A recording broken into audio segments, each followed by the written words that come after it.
intention to lead the party as a team led by Professor Joshua Alabi thronged the party headquarters this morning to pick forms on his behalf. We're live to the headquarters where Dr. Kwabena Dufo is also expected to pick forms for the presidential race. Also, regent of the chief warrior of the Mampugu Kingdom calls for the setting up of a committee of eminent chiefs to lead the process to resolve the raging Boko conflict. We need a setup of eminent chiefs, just like we did in Dagbon, where the Nayui, who is a peace-loving person, was a master hand in that resolution to get Dagbon to get peace. And later on, government affirms its commitment to working with Parliament to better the lot of Ghanaians as the legislative arm launches 30 years of its existence in the Fourth Republic. We take you to Parliament, where both the majority leader and the minority leader have been making demands of the House going forward. We have details of these stories and a lot more if you stay with us for the next 30 minutes.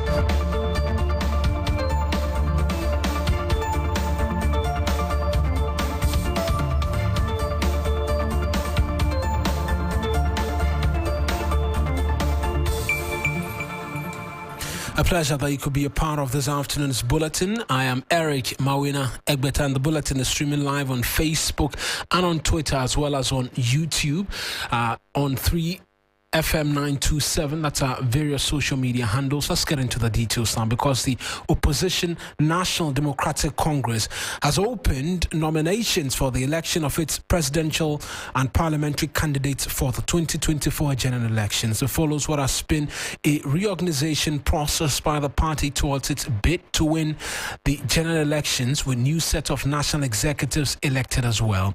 Already, the presidential race for the party is picking up heat, with both former President Mahama and Dr. Kwabena Dufo announcing the intention to lead the party in the next general elections. With nominations open today, a team led by Professor Joshua Alabi were at the party offices to pick up nominations for John Dramani Mahama. Here is what Joshua Alabi had to say when he picked forms for Mr. Mahama. And if leadership comes, then experience is the key.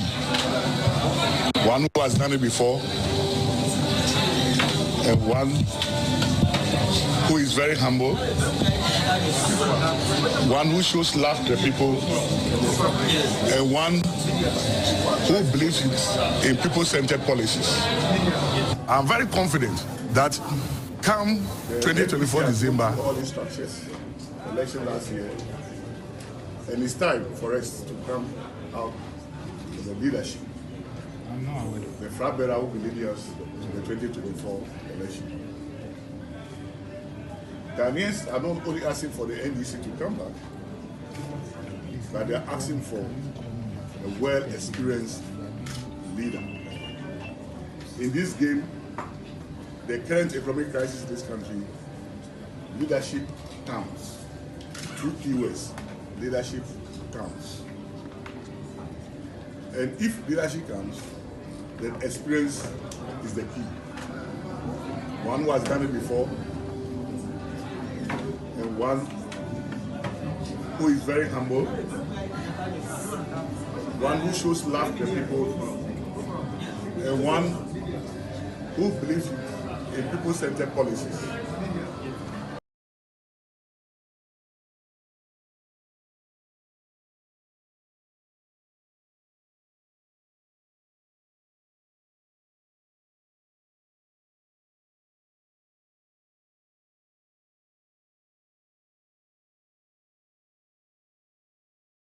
Noble Crosby is on standby for us, but as you know, nominations have been open as well for the constituency levels as well. But 27 constituencies, however, have had their nomination processes put on hold, and my colleague Komla Adom, he's joining me in studio with details of these constituencies. So Komla, yesterday we got wind of a certain number. Now it appears that number is going up. What do we know?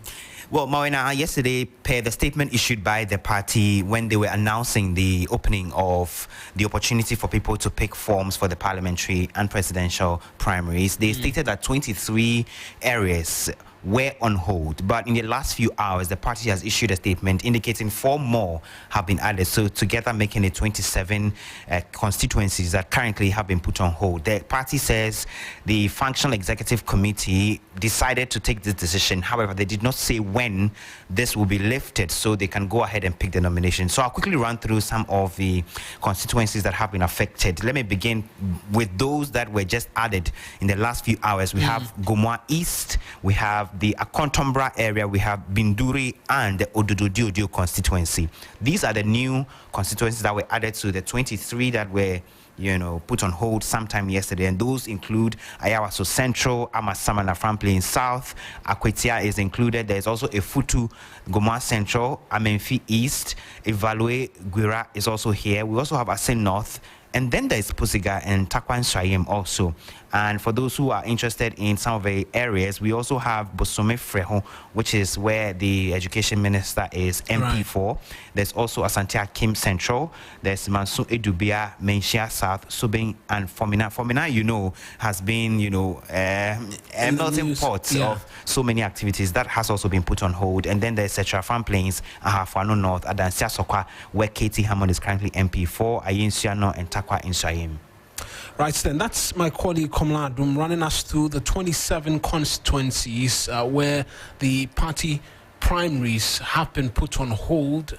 The party says that the Functional Executive Committee will announce a date for the opening of nominations in these constituencies. We're working the phone lines to get some understanding from the party as well as to exactly what is influencing the decision to put these 27 constituencies on hold. But beyond the picking of nominations for former President John Dramani Mahama, I mentioned that there's expectation that Dr. Kwabena Dufo will as well be present, or a team on his behalf will pick nominations. But there's been a new phase that has emerged in the run to lead the party come election 2024. That's Ernest Kobia, who made his way to the party's headquarters after the team picking up forms for John Mahama left, and he had this to tell journalists after he picked his nomination forms. I don't have a comment with that, but I'm trying to tell you that you just wait and see.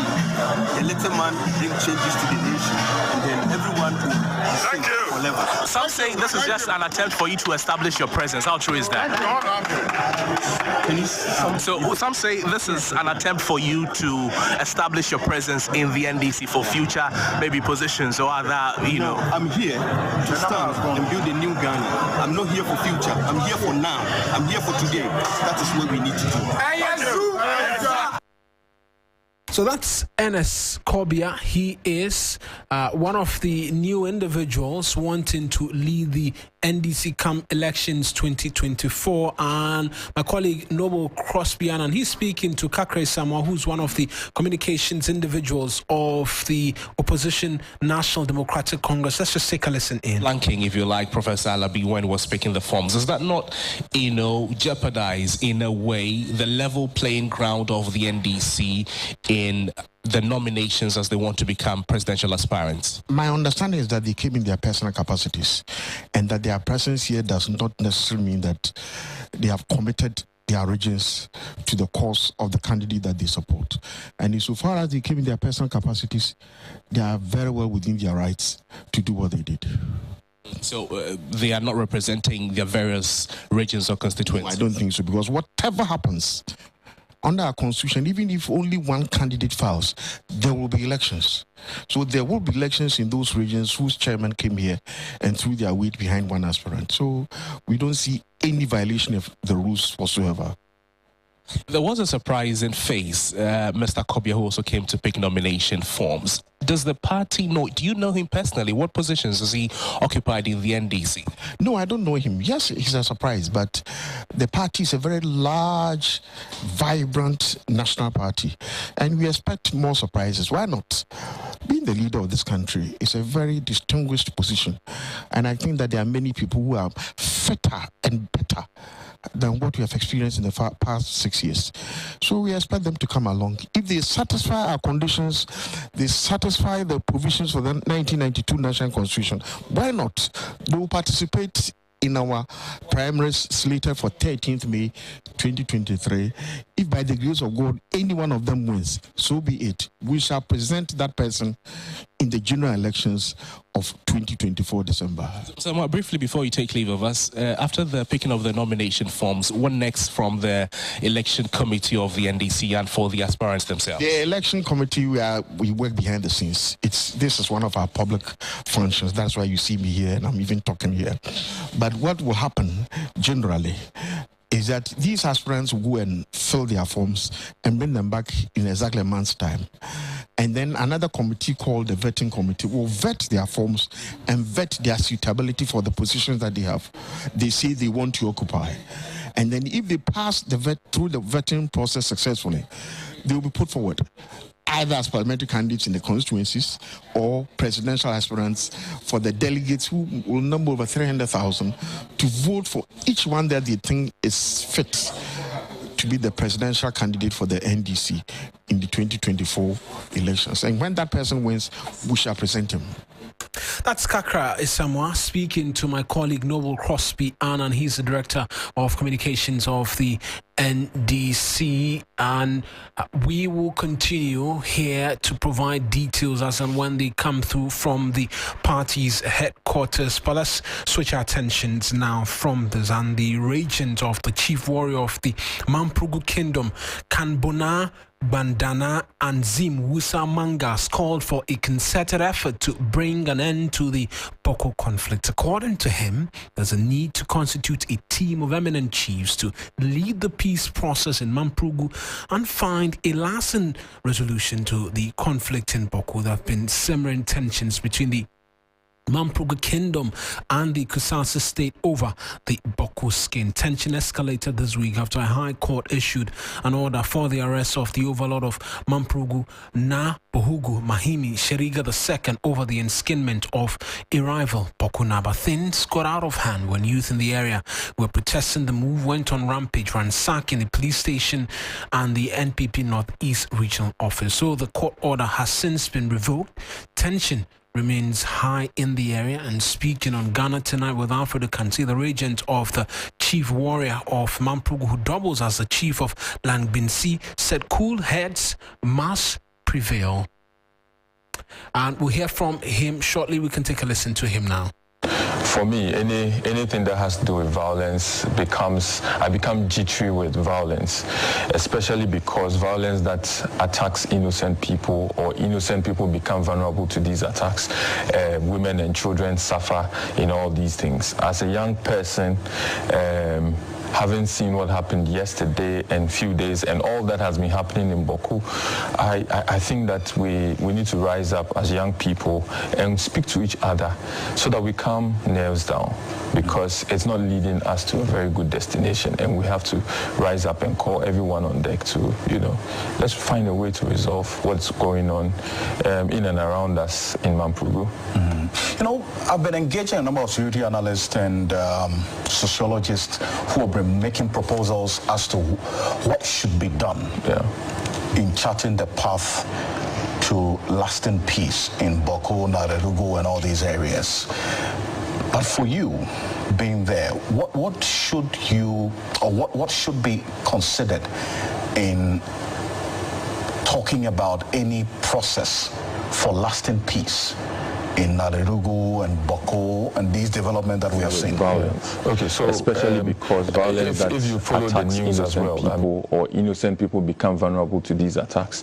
Women and children suffer in all these things. As a young person, having seen what happened yesterday and few days and all that has been happening in Boko, I think that we need to rise up as young people and speak to each other so that we calm nerves down, because it's not leading us to a very good destination, and we have to rise up and call everyone on deck to, let's find a way to resolve what's going on in and around us in Mamprugu.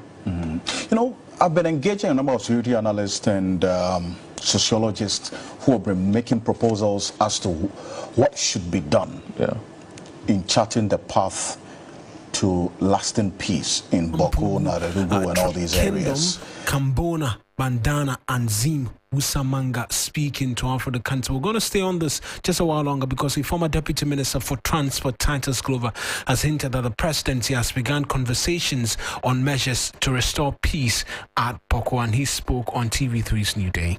Conversation is ongoing. I know His Excellency the President is doing something on the quiet to make sure things do happen. And I'm not surprised that maybe the young man has taken the wind out of the sail. But the president is not sleeping, because you cannot be a president and there's a war in your country where two major tribes are at each other's throat. So I know a lot has been done by the president and the national security to make sure, because Nairi himself is a man of peace. Look at his contribution in the Gabon crisis, when President Kufuor made him Otufo and Yangbo Wura, and look at the role they all played. I'm not sure he'll be happy of what is happening. And seeing what is going on, I am sure there will be some respect. So that's Titus Glover. He is a former member of parliament and a former deputy minister for transport, and he spoke to Johnny Hughes on Sunrise here on 3FM. We'll take you to Parliament now, because government has affirmed its commitment to work with the legislative arm to improve the living conditions of Ghanaians. The affirmation by the government comes as Parliament today launched 30 years under the Fourth Republic following the coming into force of the 1992 Constitution. At the launch of the year-long celebrations, Chief of Staff Madam Frema Osei-Opare said government is committed to helping the legislature be efficient. And prosperity of Mother Ghana. All of us have a joint responsibility to work together with our different views and our different perspectives for the Ghana project, a united Ghana, governed according to the rule of law, respect for individual liberties, human rights, and the principles of democratic accountability. A Ghana that meets fundamental requirements of social justice and solidarity. For my part,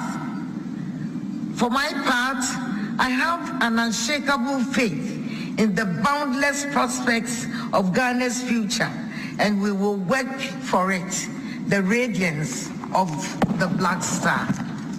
I am confident, with a spirit of fairness, hard work, integrity, and reconciliation, the best days of Mother Ghana lie ahead of us.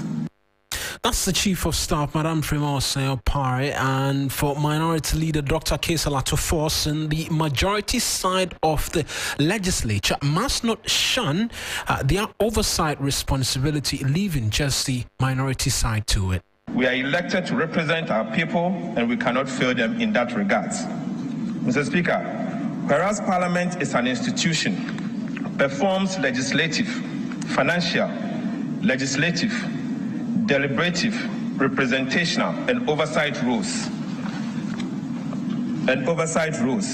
Such much more is expected from the minority group in Parliament, beyond the requirement that the minority proves to the people that they are trusted alternative to the government of the day. It seems the oversight role of Parliament is reserved to the minority. It is the members of Parliament from the minority side that often questions the acts and omissions of the government of the day. It is the same members of Parliament from the minority side that raises critical issues, demand answers, and hold the government accountable. This is certainly a big task for members of Parliament on the minority side. The minority therefore requires the assistance and the cooperation of the civil society organizations, the academia, professional bodies, trade unions, students, and indeed each and every Ghanaian to enable it to hold the government accountable. It is through this that we can all enjoy the fruits of our parliamentary democracy. As a minority Leader Dr. Kesel Ato Forson and the Majority Leader Osei Mensa Bunzu. He spoke as well, and he stressed on the need for a constitutional review which affords Parliament a lot more powers to ensure the protection of the public purse. We need a constitutional order that will mitigate the winner takes all and prevent the do or die combat associated with our elections. We need a new constitutional order that will prevent the constant increase in the number of seats in Parliament. We need a new constitutional order that will put a cap in the number of ministers of state. A new order that will ensure that the Speaker of Parliament is a serving member of Parliament and that the Parliament of Ghana does not remain as one of only 9 parliaments in the world whose speakers are not members of Parliament. We need a new constitutional order that will accord Parliament the financial independence that is required to enable Parliament to stand on its own feet. A new constitutional arrangement that will liberate Parliament to perform its legislative functions without impediments, intended or unintended. The Speaker, we need a new constitutional order that will give birth to an economic paradigm which will engender wealth creation, entrepreneurial spirit, and talent development, as well as jobs for our people, especially the youth, with the active partnership of Parliament. A new constitutional order that would remodel the composition of the NDPC, the National Development Planning Commission, to purge it of the overly partisan coloration and populate it with neutral citizens who will develop a real long-term national development plan around which the parties would extract their manifestos and therefore ensure that succeeding administrations continue the programs and projects started by their predecessors in order to prevent the wanton dissipation of the scanty resources of this country. As Majority Leader Osei Mensa Bunzu, and the Speaker of Parliament as well, has been speaking. There'll be a lot more on this on 30 years of the legislative arm of government under the Fourth Republic. If you stay with us here on 3FM 92.7, but you're listening to the news, you're on 3FM 92.7. We're streaming live on Facebook as well, the handle 3FM 927, as well as on Twitter. The handles again 3FM 927. Let's do some other stories. We're staying in the legislative arm of government because the minority there say that their decision not to approve the ministers designate despite taking part in the vetting has not changed. MP for Busa South, Dr. Clement Park, says the side will carry through a directive by their party not to approve the nominees despite a plea by the majority. Yes, our party has directed that we should not approve them. Don't need to come and sit down. And that directive is in consonance with the sentiments of Ghanaians. Why would the president be adding on to a government that the public is already complaining ought to be reduced? So if we have the opportunity not to be part of... Well, the president thinks everything is fine. Of course, we're undertaking that restructure. Everything is not fine. What the president has been doing and continues to do. And so we have every reason to believe that we are likely, as we did with the vote on the speaker, to get some of them joining us. So we are not just saying this for the sake of saying it, but we also have a strategy, and it could work. And if it does, it would inure to the benefit of Ghanaians. And you see, this is not going to be the first time that a mother party is going to instruct its members of parliament to act in a certain state. You remember when, the Ken censure motion was to be voted upon. The MPP wrote to their members of parliament asking them to abstain, and they walked out. So why is anyone trying to fault us? That's Member of Parliament for Busa South and the Deputy Ranking on the Education Committee of Parliament speaking on TV3's New Day. I mentioned you're listening to the news here on 3FM 92.7. Later on this evening on TV3, as we build up to the premiere of our latest feature at 9 p.m., we'll bring you some excerpts of just how young people and businesses are faring amidst the economic crisis. Some young people, tell my colleague Komladum, who was here earlier in the studio, they would have left the country long ago if they had the means in order to escape the harsh impact of the economic crunch. I have come to Aija Zongo, a suburb of Kumasi, to meet Abdul Nazir Abdul Latif. His unsuccessful search for a job after tertiary education at the Kumasi Technical Institute forced him into starting something to earn a living. Someone told me that I should just maybe try the money business. Maybe it will help. I listened to that advice and started the money business. The economic meltdown is taking a toll on Abdul and his household. Nowadays, you can't even do any budget. Especially me, I'm the only one working. The lady is at home, so... The little he earns from operating this mobile money joint can barely cater for his family. Yeah, just last month, I used about 600 cedis to buy foodstuffs at home. The rice, the tin tomatoes, and maybe some oil. But last month, I was using 400 cedis for the same items. I don't know how I'm even surviving it. His wife, Osman Huzaya Fatu, welcomes him home after the day's toils. But the rising cost of baby foods and baby clothing have become a burden. We can't be working more than 12 hours a day, and you can't even feed yourself well. It's very bad. We are in this country because we don't have money to travel. That's why we are here. Else, all of the youth will just run away from this situation. It's very bad. Surviving Ghana's economic meltdown, put together by my colleague Komladum, airs tonight at 9 p.m. on TV3 and across all our social media platforms. Do make a date and catch that for yourself later this evening. We're going to just stay a while longer on matters relating to the National Cathedral projects, because yesterday, as you know it, the North Tongue MP Samuel Okudzeto Blakk was in court over contempt charges brought against him by Kwabena Edu Jimfi, alias Reverend Kusi Boateng, who's the secretary of the National Cathedral Project. And the court dismissed the application, which was brought by lawyers of Kwabena Edu Jimfi, asking that they follow the right processes to serve the North Tongue MP, which will mean that the right to Parliament and the Speaker of the Legislature. Well, reacting to all of that development today, Dr. Clement Park questioned why security agencies have not rather picked up Reverend Kusi Boateng over the allegations which have been made against him. I mean, what type of human being does that? What would be the motivation for somebody to deliberately create another identity in addition to an original identity? And you see, I am pained by the fact that state institutions which gave him some of these documentation haven't become aware of the fact that the same person has presented himself in a different form, are failing to act. It doesn't have to be the Commission for Human Rights and Administrative Justice alone acting.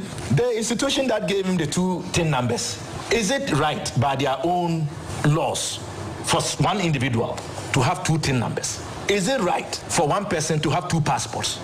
Is it right? So why are these all institutions sitting aloof and watching? Shouldn't they take an interest? And I am also surprised because this is an individual who occupies a very important and sensitive position, as you alluded to, being the secretary to the Cathedral Secretariat, a project that has created controversy for which taxpayers' monies have been sunk in without the people's permission, and for which we are being told will be constructed at all costs. You must wonder how he managed to get to that level. And truly, he walks in the corridors of power. That's Busa South MP